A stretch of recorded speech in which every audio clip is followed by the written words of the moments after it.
Eu sou Vinícius Ferreira Machado. Este é um trabalho de Sistemas Térmicos 3 do professor Alexandre Juzes Blanco, com o tema de máquinas térmicas, com ênfase em reatores químicos ou industriais.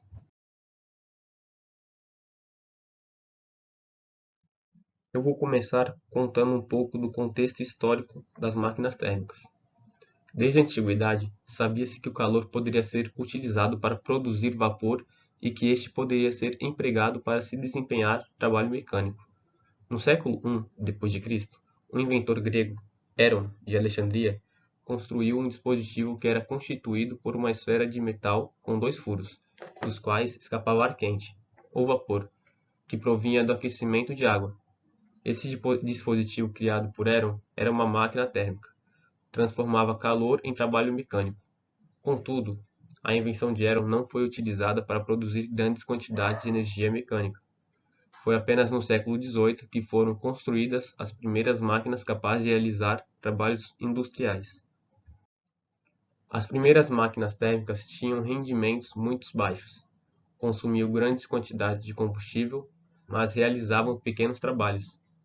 Isso veio a mudar graças ao trabalho do grande inventor escocês James Watt, que inventou uma máquina a vapor com menores problemas de perda de energia e que poderia também gerar movimento circular. A máquina, inventada por Watt, foi empregada nos morrinhos e nos acionamentos de bomba d'água. Posteriormente, foi empregada nas locomotivas e nos barcos a vapor. Também passou a ser utilizada nas fábricas para acionar dispositivos industriais.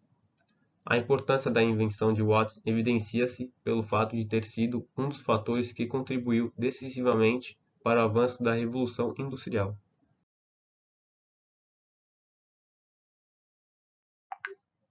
Como já dito, máquinas térmicas são dispositivos que transformam a energia interna de um combustível em energia mecânica.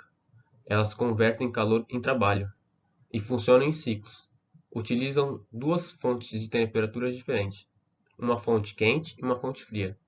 Basicamente, o calor flui do reservatório a temperatura elevada, fonte quente, para o reservatório a temperatura mais baixa, fonte fria, obedecendo à segunda lei da termodinâmica, e transformando a parte do calor que sai da fonte quente em trabalho. Uma máquina térmica tem maior eficiência se transforma mais calor em trabalho, portanto, rejeita menor calor para a fonte fria. As máquinas térmicas utilizam energia na forma de calor, gás ou vapor em expansão térmica, para provocar a realização de um trabalho mecânico. O cilindro com pistão móvel é, portanto, um dos principais componentes de uma máquina térmica. O gás preso do cilindro sob pressão, quando aquecido, se expande, desloca o pistão e realiza o trabalho. Há diferentes tipos de máquinas térmicas, mas todas elas possuem as seguintes características: recebem calor de uma fonte quente, seja um coletor de energia solar, um reator nuclear, uma fornalha a combustível, etc., e funcionam por ciclos.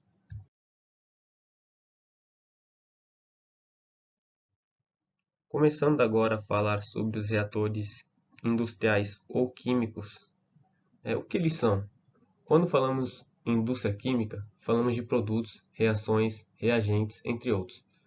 Para que uma reação química ocorra, é necessário que haja um lugar determinado para este fim, projetado e dimensionado de modo a permitir que a reação aconteça de forma segura e que os produtos dessa reação sejam aproveitados da forma mais eficiente.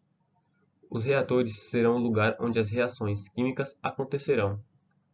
Os reatores químicos são uma espécie de vasos especialmente projetados para conter as reações químicas que são de interesse da indústria química onde eles estão alocados. Por esse motivo, o seu projeto não pode ser realizado de qualquer modo. Ele deve contemplar inúmeros fatores de engenharia química para que se possa obter maximização dos valores obtidos para a reação trabalhada.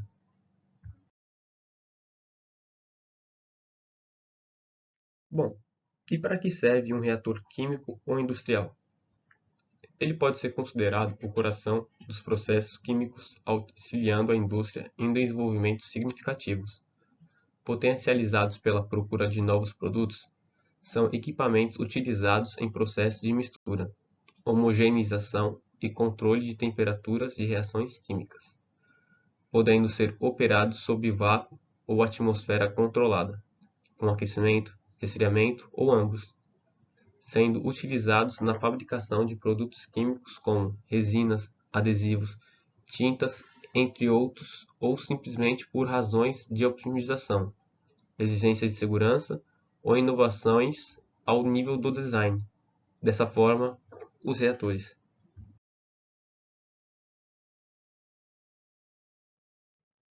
Agora, sobre o funcionamento e os tipos de reatores, basicamente, esse equipamento mistura e gera as reações que ocorrem em seu interior, provocadas pelas substâncias que lá estão presentes.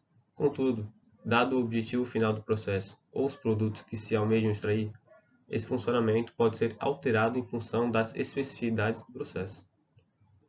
Como um equipamento de grande utilidade e direcionado a diversos produtos, os reatores precisam se adaptar para poder realizar suas reações da forma mais eficaz. Dessa forma, existem os tipos de reatores químicos, sendo eles os reatores em batelada, reatores contínuos, reatores CSTR e reatores PFR. A seguir, vou falar especificadamente de cada um deles. Os reatores em batelada são equipamentos que operam em regime fechado. Desse modo, não há entrada ou saída de nenhuma outra substância durante a reação. Neste modelo, os reagentes são acondicionados no reator do início do processo, para em seguida começarem a reagir. O tanque permanece em operação por tempo determinado conforme o estudo da reação, para depois ser descarregado para o restante do processo. Esse tipo de reator é utilizado principalmente em processos que não exijam uma produtividade tão alta, ou que não precisem ser interrompidos a todo tempo. Dessa forma, são muito utilizados em escala laboratorial, em indústrias farmacêuticas e em fermentações. Possuem como principal vantagem o fato de que após cada batelada produzida, o equipamento pode ser higienizado e usado para um novo processo. E como desvantagem, o valor de conversão da reação, que para valores mais altos requer um tempo de operação também elevado.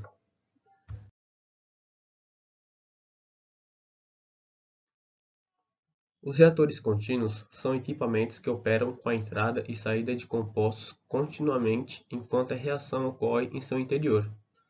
São reatores muito utilizados em processos que exijam grande tempo de operação sem interrupção e em larga escala. Por esse motivo, são os mais utilizados em diversos ramos da indústria química em geral. Apresenta como grandes vantagens o tempo de residência da reação, que pode ser controlado através da vazão de componentes no equipamento em relação ao volume total disponível para a ocorrência da reação. Além disso, os parâmetros da operação também são mais controláveis. Desse modo, a qualidade do produto oscila menos quando comparado ao trabalho desenvolvido pelos reatores de batelada. O desperdício e a própria demanda por interferência advinda do operador também são reduzidos. A principal desvantagem desses reatores é a sua inflexibilidade para diferentes reações, uma vez que são construídos com base nas especificações da reação trabalhada. Outro ponto inconveniente é que a higienização e manutenção desses reatores precisam parar o processo, o que pode ser uma tarefa onerosa e implicar perda de produção pela indústria.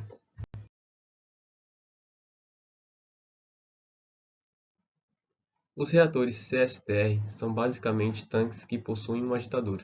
Os reagentes são despejados dentro do tanque de forma constante e agitados por ele, fazendo dessa forma a reação ocorrer. Reatores desse tipo são empregados em sistemas com mais de uma fase, como por exemplo reações gás líquido e sólido líquido. Apresentam como vantagem ser um reator relativamente simples de ser construído e que pode ter seus parâmetros, como temperatura, mais facilmente controlados. Todavia, por possuírem valores de conversão menores que os outros reatores, e se a agitação não for suficiente, a reação pode não ocorrer de maneira esperada.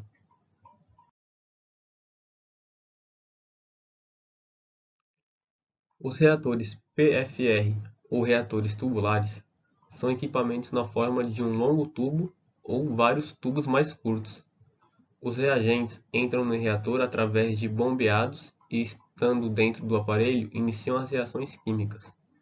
São empregados principalmente no uso com reações gasosas, que podem ocorrer rapidamente e também em altas temperaturas. Apresentam como principal vantagem poder produzir rapidamente uma grande quantidade de produtos em razão de seus índices de conversão elevados. Como possuem uma maior superfície de contato, a troca de calor acaba sendo favorecida. Todavia, essas mesmas taxas elevadas de conversão dos reagentes podem gerar gradientes de temperatura indesejados. Por este fato, sabe-se que o controle de temperatura em PFRs é complexo. Além disso, a sua higienização e manutenção também é mais difícil e cara.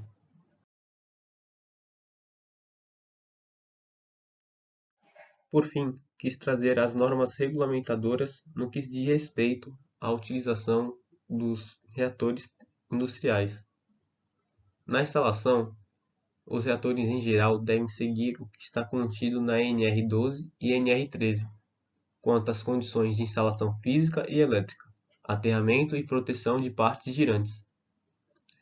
Na sua operação, a NR13 exige manter todos os instrumentos de segurança em bom estado operacional. É importante verificar que tipo de prevenção poderá ser adotado para evitar a abertura de um reator com residual de pressão no casco. Algum tipo de intertravamento é recomendado. Na área de trabalho, o piso deve sempre ser limpo e desobstruído. A ventilação natural ou forçada devido ao ambiente mais quente que o ar externo. Na sua construção, um reator segue o mesmo critério de cálculo de um vaso de pressão. O fabricante deve informar quando realizar inspeções, pois o mesmo sai de fábrica já testado. Aqui está a bibliografia utilizada para a confecção do trabalho apresentado.